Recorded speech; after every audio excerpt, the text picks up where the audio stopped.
Hermosas alabanzas a nuestro Dios, y qué hermoso, hermano, que cantamos con ese gozo y esa alegría. Nuestro hermano Rolando Rovira aquí en el estudio de esta tarde.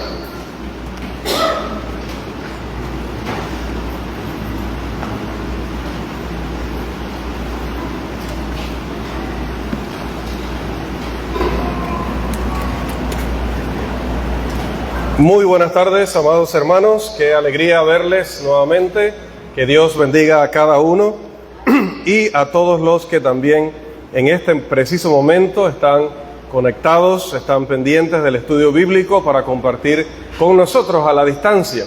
También todos aquellos que posteriormente, en otra fecha, podrán verlo, podrán seguirlo, y deseamos que este sea un tiempo de aprendizaje, de edificación, de motivación también espiritual, para que aprendamos a vivir la vida como la vivían los filipenses, esos hermanos de los que Pablo escribió con palabras tan alegres, tan cariñosas. Hoy retomando nuestro capítulo 1, el versículo 8, vamos a volver a recordar lo que dice Pablo allí. Porque Dios me es testigo de cómo os amo a todos vosotros con el entrañable amor de Jesucristo. Dios sabía cuánto anhelaba Pablo la compañía, cuánto Pablo extrañaba ese amor, esas atenciones, esa solicitud, ese compañerismo que tanto había compartido con ellos, como les deseaba también lo mejor en todas las cosas. Y es que esa es la mentalidad, ese es el deseo, esa es la oración de un predicador fiel del Evangelio. Estar constantemente preocupados porque todos estén bien y en todas las cosas, principalmente, primordialmente en el ámbito espiritual, pero también queremos que estén bien en la salud. También queremos alegrarnos con ustedes cuando tienen logros en sus vidas personales, cuando crecen sus familias, cuando crecen en todos los sentidos, físicamente, numéricamente, cuando en cada aspecto de la vida vemos la bendición de Dios, porque están tomando buenas decisiones, porque están haciendo las cosas correctamente, cuando los vemos activos, cuando los vemos, como decía, motivados, gozosos en la congregación, en los ministerios, en apoyar, en aprender. Todo eso, hermanos, no hace más que profundizar ese amor que hay de parte, o debe ser así, de parte del ministro para la congregación o para los hermanos. Bien, el único asunto por el cual decíamos la semana pasada Pablo se presenta ante los filipenses defendiéndose es el amor que tiene, y es en el buen sentido. Decíamos como si tuviera un juzgado, o si tuviera un jurado, enfrente, y dijera: aquí el jurado puede concluir que definitivamente mi amor por ustedes es profundo. Ahora, ¿por qué la insistencia de Pablo en ello? Si ya en el versículo 7 había hablado acerca de cuánto les amaba. ¿Por qué tanto énfasis?, preguntábamos la semana pasada. ¿Acaso ha estado Pablo muy cerca de algunos miembros, mientras que otros miembros en Filipos se sintieron como menos apreciados, menos atendidos, menos queridos? Porque note que usa la palabra todos. Dios me es testigo de cuánto os amo a todos vosotros. Porque hablaba de la afinidad la semana pasada, como Jesús tenía una afinidad con Pedro, Jacobo y Juan, como Pedro mismo tenía, decíamos en los audios hace un tiempo atrás, una gran afinidad con, ¿recuerdan quién? En los primeros capítulos de Hechos, ¿quién acompañaba siempre a Pedro? Juan. El apóstol Juan, ¿no? Entonces había una gran afinidad entre ellos. Luego también se crea una gran afinidad entre Pablo y Bernabé. Más adelante entre Pablo y Timoteo. Y así siempre va a darse el caso de que haya coincidencias en cosas muy particulares en la vida de dos cristianos, o de un cristiano hacia ciertos hermanos dentro de la congregación. Pero en cuanto al ministro, por ejemplo el caso de Pablo, pues aunque haya esta afinidad, o el caso de Jesús, que era el maestro, no significa que no ame a los demás. Citábamos Juan capítulo 13, versículos 1 al 3, sobre todo el 1, donde dice que Él amó a todos sus discípulos, amó a sus seguidores hasta el fin. Dijo en una ocasión que Él daba su vida por sus ovejas y la dio por todos ellos. El único que no aprovechó esa muerte fue aquel que terminó con su vida antes, que fue el caso de Judas Iscariote. Entonces, ¿por qué? ¿Es la naturaleza y no el hecho mismo del afecto de Pablo lo que necesitaba justificación? Es decir, este nivel de amor y de afinidad que él tenía por todos los hermanos en Filipos había provocado malestar en algunas otras congregaciones, acusándole a él de tener algún tipo de favoritismo. Después de todo, este mismo misionero, este mismo predicador, habló del apóstol Pablo, que se había negado a recibir siquiera un centavo de congregaciones como Corinto, pues dice la misma carta a los filipenses que recibió de los filipenses, valga la redundancia, una y otra vez para sus necesidades. ¿O será que el problema reside en que la mente hipersensible del apóstol Pablo estaba intuyendo que quizás él había perdido el equilibrio entre ser muy cercano a los hermanos y al mismo tiempo mantener la distancia que requería y que requiere nuestro ministerio como maestros, como predicadores?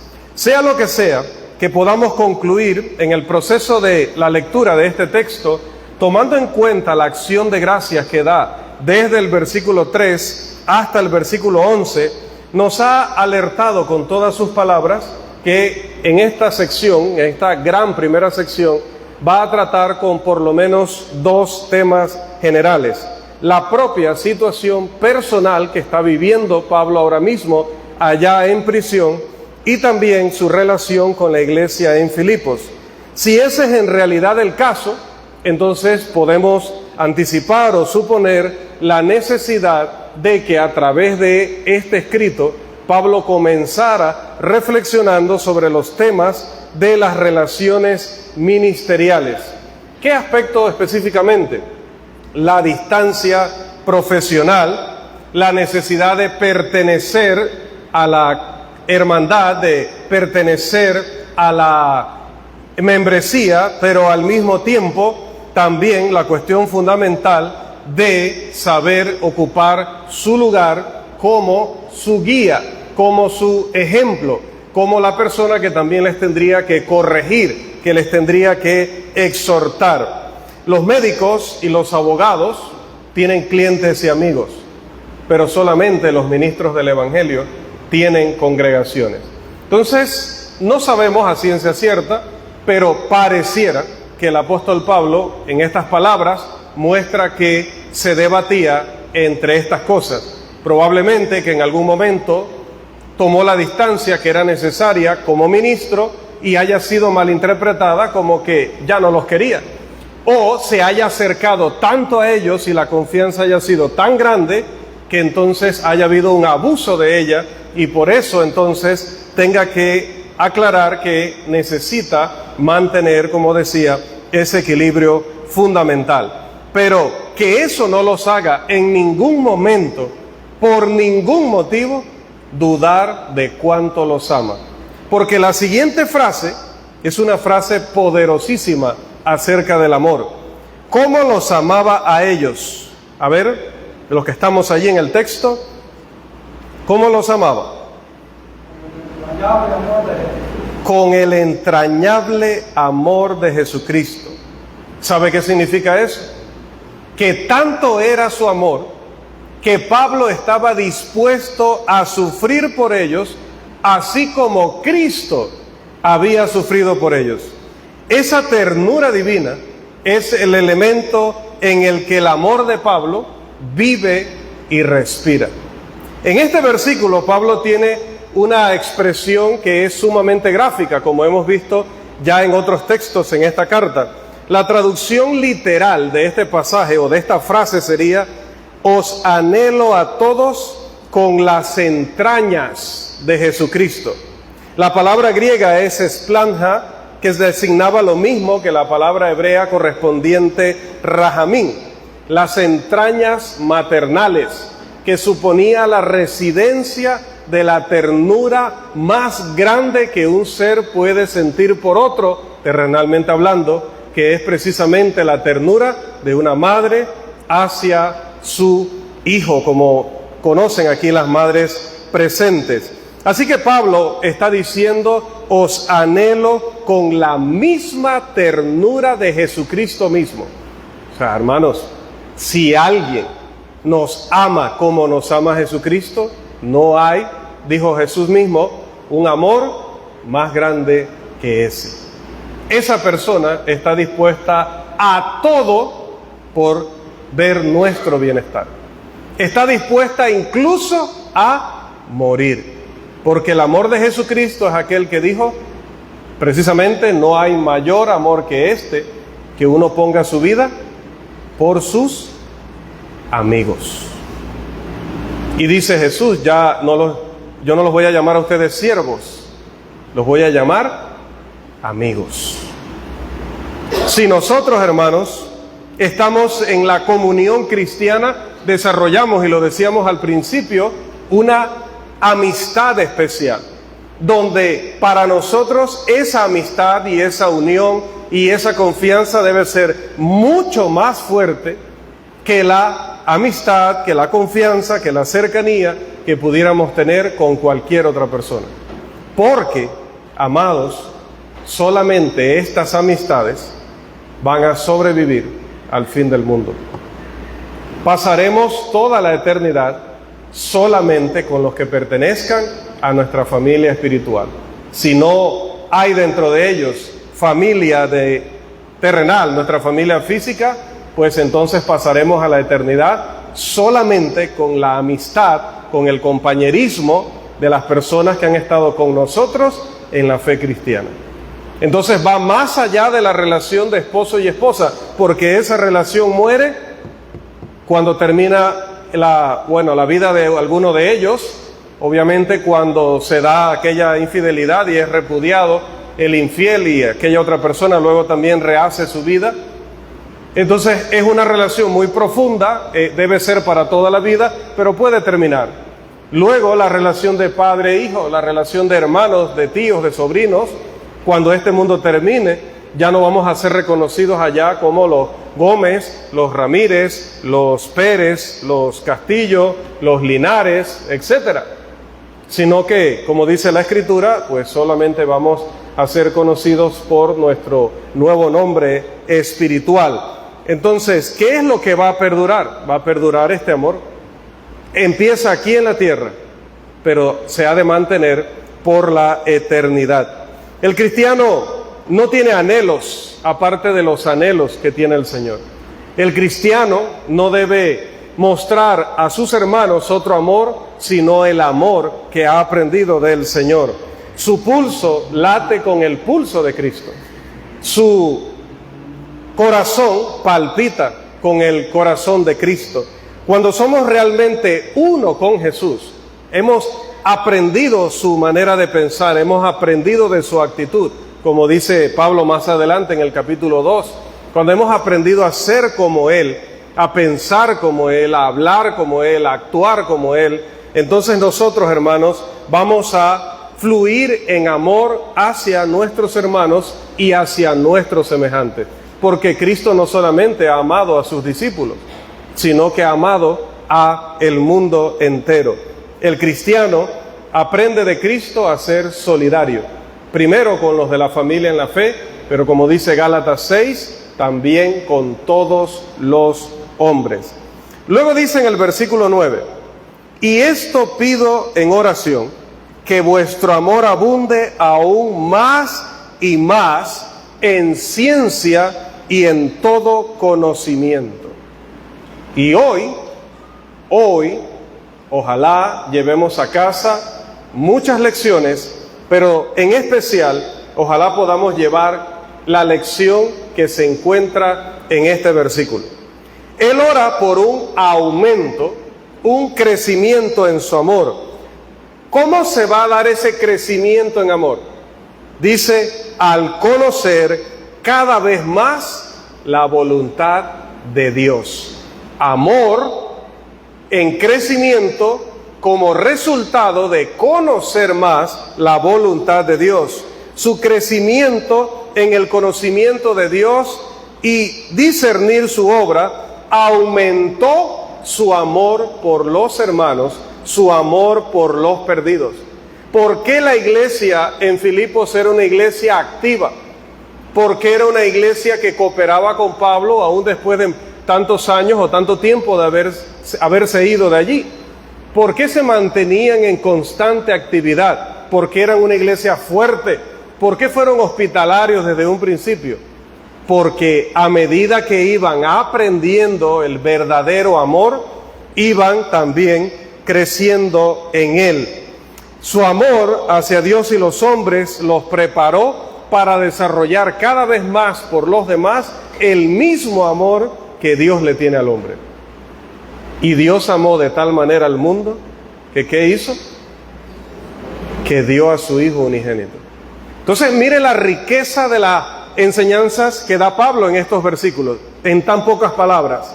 Primero dijo que Él los amaba a ellos con el mismo amor que los ama Jesucristo, los amaba Jesucristo. Y ahora está diciendo que ora por ellos para que entre más conozcan la voluntad de Dios, más desarrollen en ellos lo mismo, el mismo amor que Jesucristo le tiene a cada miembro de la iglesia y le tiene al mundo entero. A través de conocer la voluntad de Dios. ¿Y dónde está la voluntad de Dios? En la palabra. No es que tenemos que orar porque baje en una nube y nos diga, o como digo siempre, que nos escriba allí algo en la pared. No, es en la palabra, allí está la voluntad de Dios. A veces decimos, si Dios quiere, pero a veces nos referimos a cosas que sabemos que es lo que Él quiere. ¿Quiere Él que vengamos los miércoles, los viernes, los domingos? Si Él lo quiere. Así que, bueno, si Dios quiere, llegaré con bien. Pero no que si Dios quiere, me congregaré, porque es que Él quiere. No hay una duda. La certeza no la tendremos en si tendremos vida, si tendremos salud y oportunidad. Pero en cuanto a si Él quiere que estemos, por supuesto.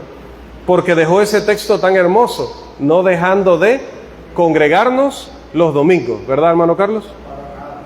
¿Qué? ¿No dice así? No dejando de congregarnos los domingos. ¿Y por qué todas las iglesias cuando leen Hebreos 10:25 se preocupan por el domingo? Dice, no dejando de congregarnos. ¿Y ahorita estamos congregados? ¿Qué es congregarse? Es reunirse a la iglesia para estudiar su palabra. ¿Está reunida la iglesia? No dejando de. Y nos congregamos los miércoles y los viernes y los domingos. Entonces el texto no dice no dejando de congregarnos los domingos.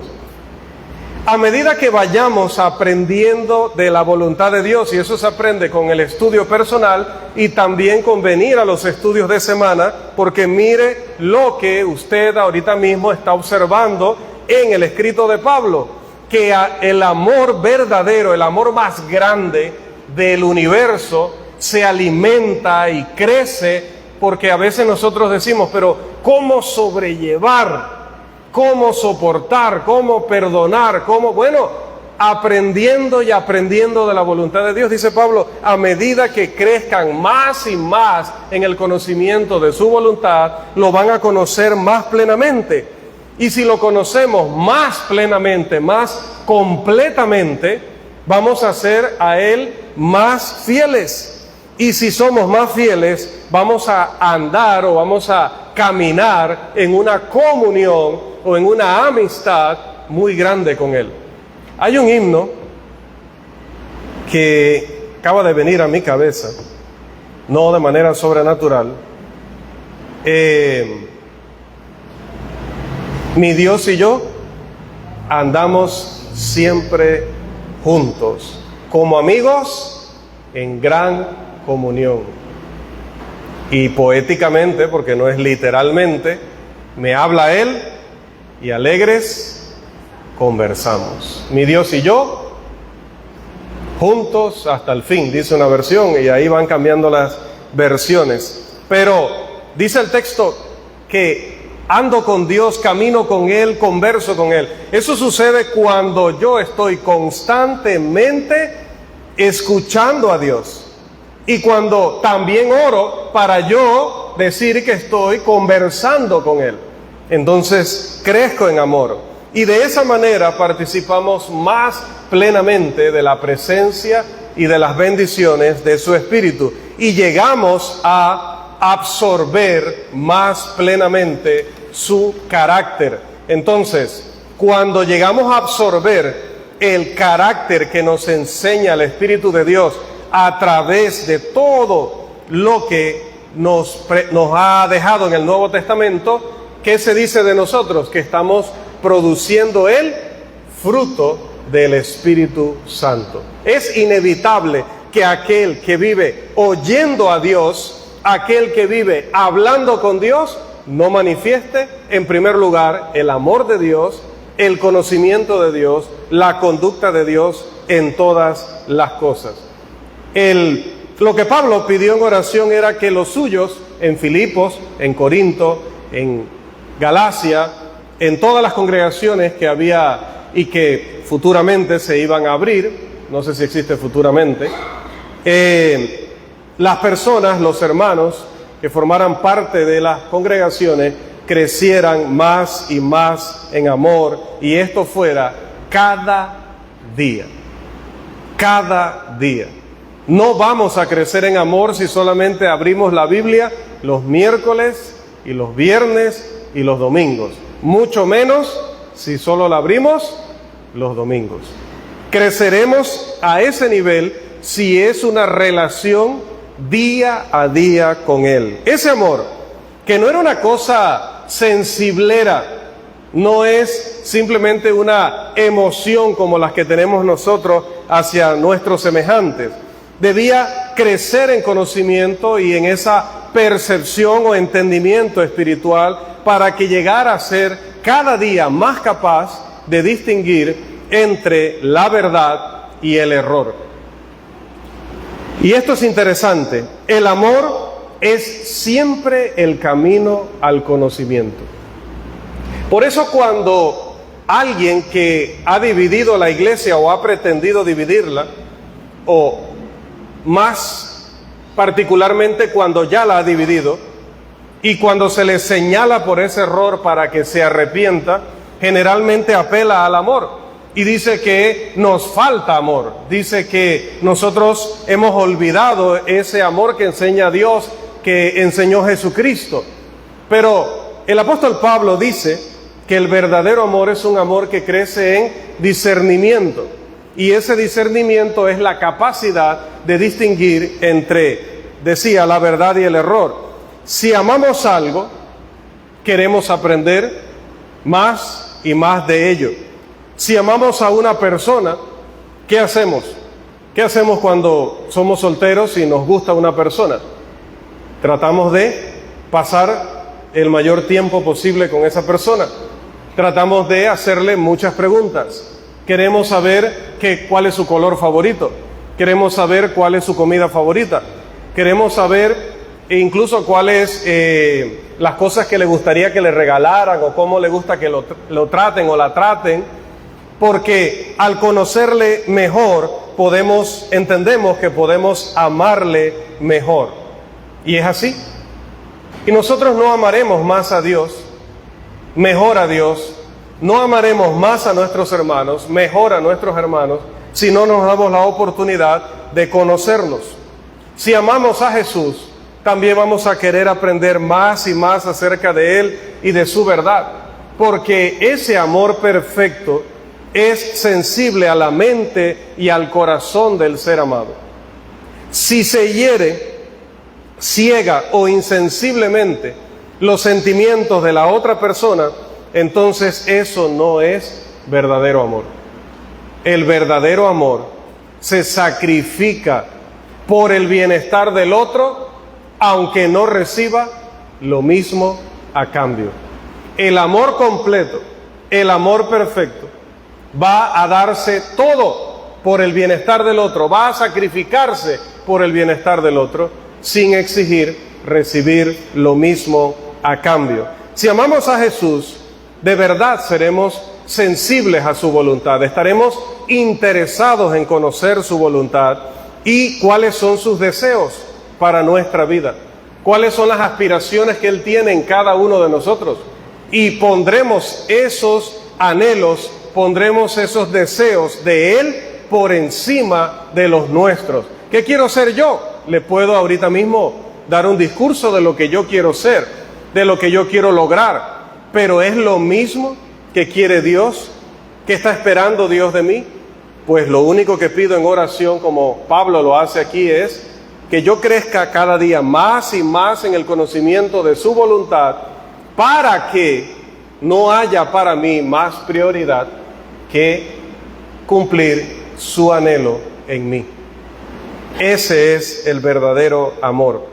Cuanto más le amemos, más nos vamos a abstener de cualquier cosa que le cause a Dios lo que le causó la humanidad allá en Génesis capítulo 6. Dice que le pesó a Dios o le dolió a Dios en su corazón haber creado al hombre, porque se habían corrompido a un nivel terrible. Dice que le dolió mucho en su corazón. Entonces, cuando yo crezco en su voluntad, crezco en amor por Él, crezco en amor por mis hermanos, crezco en amor por los perdidos, y eso me lleva a también abstenerme, como diría este mismo apóstol en Tesalonicenses, de toda especie de mal, porque sé que eso le hará daño a mis hermanos, a mis semejantes, y le dolerá a mi Dios. Ahora, viene una expresión aquí importantísima, versículo 10, para que aprobéis lo mejor, para que aprobéis lo mejor. Este aumento en el conocimiento de Dios le permite al hombre comprender y aprobar las cosas que son, y llévese esta palabra, las cosas que son excelentes. Discernir entre el bien y el mal. Si distinguimos entre una cosa y otra, incluso entre cosas que son buenas, es porque se quiere que, aparte de saber que algo es malo y algo es bueno, es saber que dentro de las cosas buenas hay cosas que son buenas y hay cosas que son, ¿qué palabra les dije que se llevaran? Excelentes. Miren, hay cosas que son buenas y hay cosas que son excelentes. Nos decía el hermano en la exposición de la actividad, en la clase bíblica de la actividad, o por lo menos era lo que pretendía el hermano a través de su lección, dejarnos como enseñanza, que aunque es cierto que es bueno apoyar a otras congregaciones, es bueno involucrarse en actividades donde nos soliciten, donde podamos ir y brindar ese granito de arena, como decimos siempre, aunque eso es bueno, ¿sí? No es malo, no es pecado, en realidad es excelente que usted le dé prioridad a ese lugar donde Dios le permitió añadirse como miembro, que es su congregación local. Ninguna iglesia de Cristo en el mundo le necesita más a usted, me necesita más a mí que nuestra congregación local. Por lo tanto, jamás en la vida, si yo he aprendido a distinguir entre lo bueno y lo malo, y dentro de lo bueno, en lo bueno y lo excelente, jamás pondré los intereses de otra congregación por encima de los intereses de mi congregación local. Como los miembros de esa otra congregación local no deben colocar los intereses o necesidades de Santiago por encima de sus propias necesidades. Dios ha hecho a la iglesia perfecta en cada comunidad, enteramente equipada para realizar la obra que Él le encomendó. Si la iglesia aquí en Santiago existe, es porque este grupo puede cumplir con la obra del Señor. Puede cumplir con evangelizar, puede cumplir con edificar a la membresía y puede cumplir con hacer benevolencia a hermanos y a todos los hombres. Y así cada congregación que exista en cada comunidad. Entonces, esto es interesante. En este proceso no se trata simplemente de apartarnos de lo malo, sino avanzar a lo excelente. Esta es la verdadera descripción de la sabiduría cristiana. El amor que crece constantemente en conocimiento y en discernimiento espiritual. La palabra que usa Pablo aquí para aprobar es una palabra que podría traducirse como poner a prueba, ¿sí? Porque aprobar a nosotros nos suena como a los educadores, ¿no? Aprobó el examen, aprobó el curso. Pero si decimos poner a prueba, ya vemos un proceso más o un acto más profundo. Entonces aquí es para que pongan a prueba las cosas, para seleccionar lo excelente. La palabra poner a prueba es, o aprobar es, dokimasen, que era la que se usaba para probar un metal, para saber si este era genuino.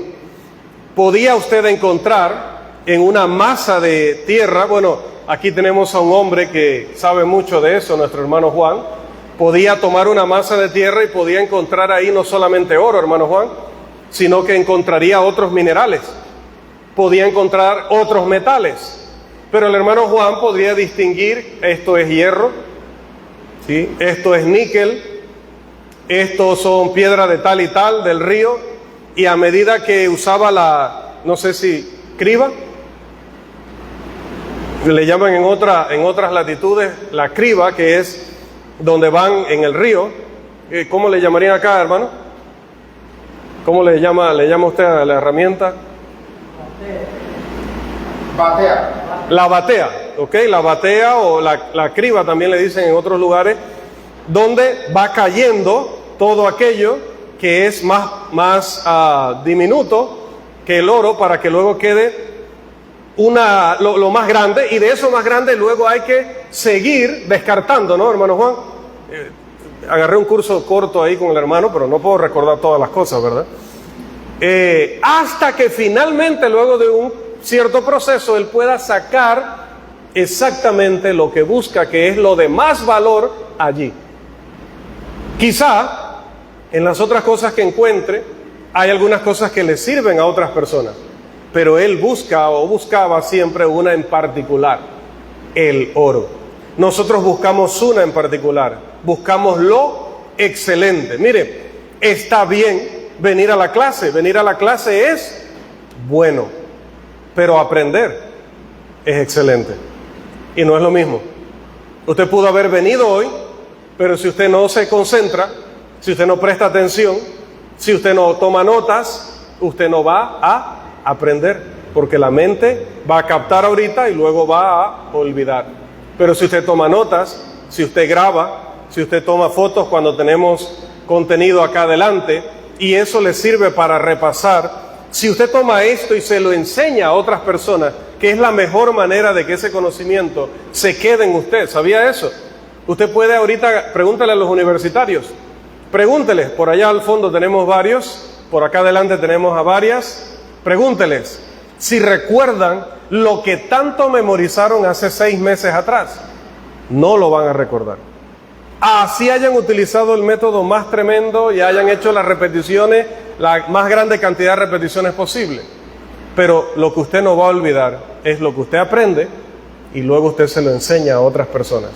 Y si lo hace una y otra vez, eso no se le va a olvidar. Entonces, ¿es bueno congregarse? Por supuesto, de hecho es un mandamiento, pero también es un privilegio. Pero es excelente congregarse, dijo Pablo a los Corintios, para lo bueno. Y lo bueno es aprender. Lo bueno es que lo hagamos no solo sentados en un mismo lugar, como decía el hermano americano, como quien amarra 2 gatos por la cola, y los pone en un tendedero. Allí tiene unión, pero no tiene unidad. Están unidos, pero no, están en unión, pero no están unidos. Ellos no quieren estar así y no quieren estar juntos, pero están obligadamente colgados de ese sitio. Tampoco sé si existe obligatoriamente tendidos allí, y nadie debe estar obligatoriamente sentado aquí, sino que debe ser que nos congreguemos para estimularnos al amor y a las buenas obras los unos y los otros. Que cantemos, no para lucir nuestros dotes artísticos, o que cantemos porque si no cantamos luego nos preguntan que por qué no, sino que cantemos, como dice el texto, para exhortarnos y para enseñarnos y motivarnos con esas letras. Cuando lo hacemos así, estamos aprobando lo mejor, estamos detectando qué es lo excelente y lo estamos tomando para nosotros. El verdadero amor, el amor perfecto, no es ciego. Sépalo. Sí, si no lo sabía, pues llévese ese pensamiento hoy. Nos permitirá siempre ver la diferencia entre lo falso y lo verdadero, porque es un amor que está basado en el conocimiento de la voluntad de Dios. El amor verdadero no es ciego, porque es el que nos capacita para distinguir entre lo verdadero y lo falso, porque está basado en el conocimiento de la voluntad de Dios. Pretendía que repitieran conmigo, pero a veces se me ponen rebeldes, ¿no? Dice el texto, a fin de que seáis sinceros. La sinceridad, ¿qué denota? La sinceridad en una persona denota verdad, denota rectitud y acuerdo entre el corazón y la lengua. ¿Sí? Porque está escuchado eso, dice, lo quiere de los dientes para afuera. ¿Ha escuchado esa expresión?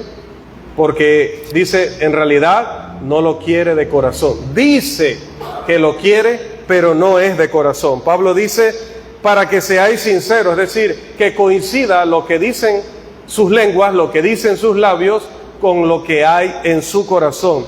La sinceridad se opone a ese mal tan terrible que a veces se introduce en la iglesia, se introduce en la familia, se introduce en el puesto de trabajo, se introducen en el centro de aprendizaje o de enseñanza, que es lo opuesto a la sinceridad, que es la hipocresía, correcto, o el engaño, cuando los sentimientos del corazón son contrarios a lo que expresamos con la boca. Así que el cristiano llegará a ser sincero. El original dice puro, y seguimos en la línea del trabajo de nuestro hermano Juan. Él busca no solamente el oro, sino que busca el oro, no el oro que nos ponemos en el hombro, ¿no? El oro, el metal precioso. No solamente lo busca, sino que trata de encontrar uno que tenga gran pureza, porque de acuerdo a su pureza será su ganancia. Qué hermosa imagen de Pablo aquí. Cuando sabemos distinguir lo excelente, hemos encontrado oro, y hemos encontrado oro del más puro, del mayor quilataje es, creo que sí. Yo le pregunto a Carlito, porque Carlito siempre anda leyendo de esas cosas. Bien, y no seremos causa de tropiezo para nadie a nuestro alrededor si somos puros, si somos sinceros.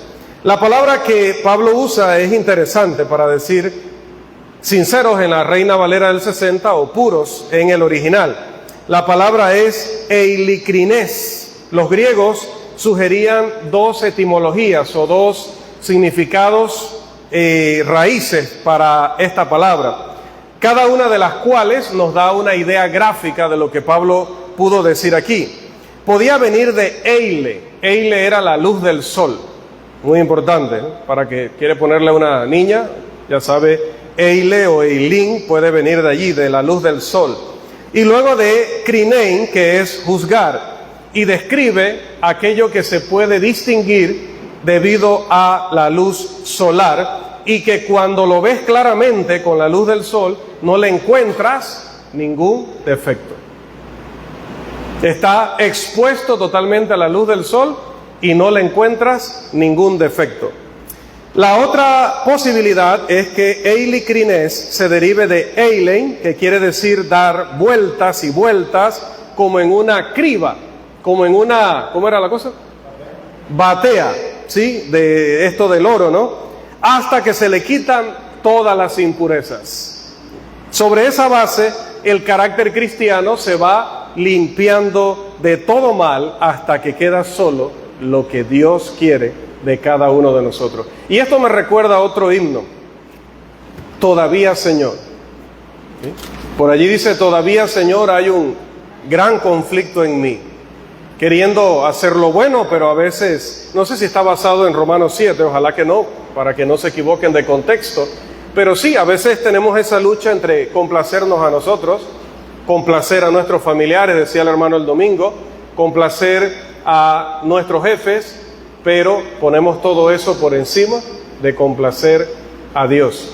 A veces estamos luchando todavía con nuestros deseos carnales, a veces estamos luchando con el materialismo, a veces estamos luchando con la pereza para involucrarnos en la obra de Dios, a veces estamos luchando con el resentimiento y las malas actitudes que no nos dejan relacionarnos adecuadamente con los hermanos y con el prójimo. ¿Qué quiere Dios? Que a través de ir aprendiendo, a través de ir conociendo, nos vayamos limpiando y purificando de todas las cosas malas. De manera que uniendo las dos ideas gráficas, al final cuando nos enfoquen con la luz del Evangelio, nos vean puros, sinceros, al gusto de nuestro Dios. Que el Señor nos bendiga, hermanos.